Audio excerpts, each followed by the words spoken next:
Welcome back to our channel. আশা করছি সবাই ভালো আছো, আমিও ভালো আছি। তো সন্ধ্যাবেলায় এখন সাজগোজ করে রেডি আর বিয়ে বাড়ি যাচ্ছি। দেখেই বুঝতে পারছো, সাজগোজ দেখলেই বোঝা যাবে যে আমি এখন বিয়ে বাড়ি যাচ্ছি। তো আমি, সৌরভ, মা, দিদিরা সবাই মিলে একসাথে আজকে বিয়ে বাড়ি যাবো। মায়ের বান্ধবীর ছেলের বিয়ে, তো পাশের গ্রামেই হচ্ছে। আর সেখানেই আমরা এখন সবাই মিলে বেরিয়ে পড়বো।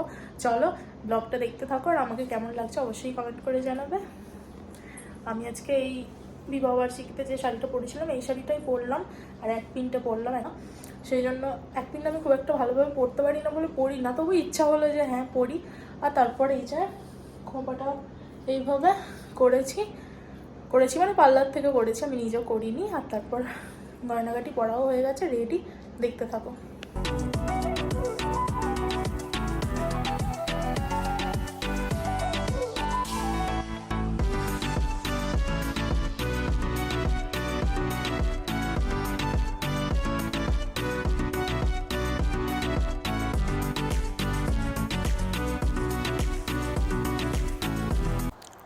তো এরপর স্টলে একটুখানি পকোড়া কফি খেয়ে এরপর মেন কোর্সে বসলাম।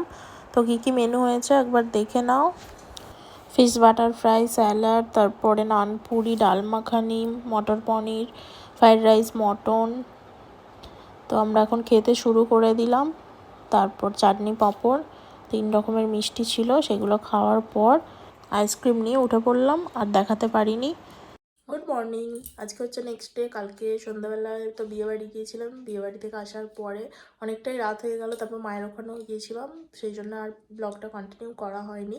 তো আজকে পরদিন সকালবেলায় এখনও চুলটা এই যে এটা যতক্ষণ আমি জল দিচ্ছি ততক্ষণ এরকমই থাকবে প্রত্যেকবারই চুল বাঁধার পরে। মানে যখন ক্লিপগুলো খুলি তখন, আর এরকম চুলটা যখন ওই থাকে মনে হয় কতক্ষণে জল দিয়ে আমি আঁচড়াবো চুলটা। কারণ এরকম মানে ক্রিম পার করলে না প্রচণ্ড চুলটা যেন কীরকম শক্ত শক্ত মতো হয়ে রয়েছে এখন। চলো স্নান টান করবো এখন, করে টোরে নিই। বৃহস্পতিবার পুজো টুজো হবে। শাড়ি টাড়ি দেখতে পাচ্ছ পিছনে চেয়ারে রয়েছে, এখনও কিছু পরিষ্কার করা হয়নি। বললাম কাকিমা এলো, তারপর মুছে দিল, বাসন টাসন মেজে দিয়ে গেল। তারপর এখন এবারে বিছানা টিছানাগুলো একটু ঝেড়ে গুছিয়ে নিই, তারপর শাড়ি টাড়িগুলো গুছিয়ে নেব, নিয়ে স্নান টান করবো, পুজো করবো। দেখতে থাকো।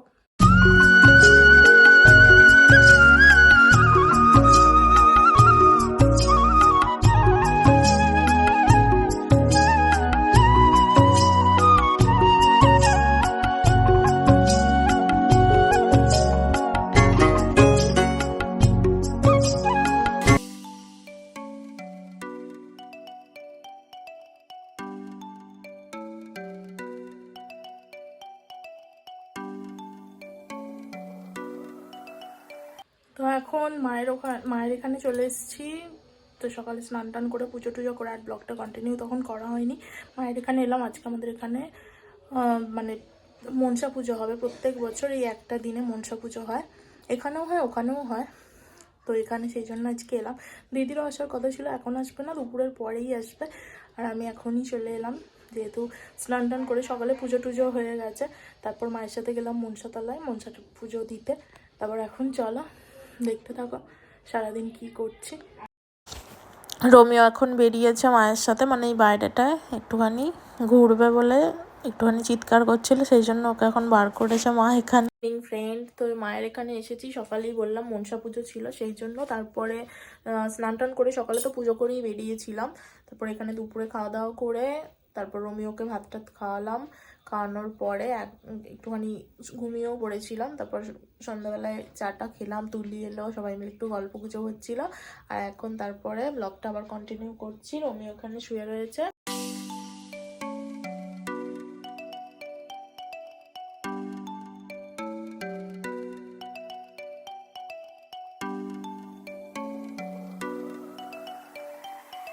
বাড়ি চলে এসেছি, সৌরভ আমাকে নিয়ে এলো। এখন রাত্রে 11টা বাজে। আজকের ভিডিওটা এখানেই শেষ করছি। কালকে আরম্ভ করেছিলাম, কন্টিনিউ হচ্ছিল একটা দিন। আজকে ব্লগটা এখানেই শেষ করছি। তোমরা সবাই ভালো থাকবে, সুস্থ থাকবে। Good night, tata.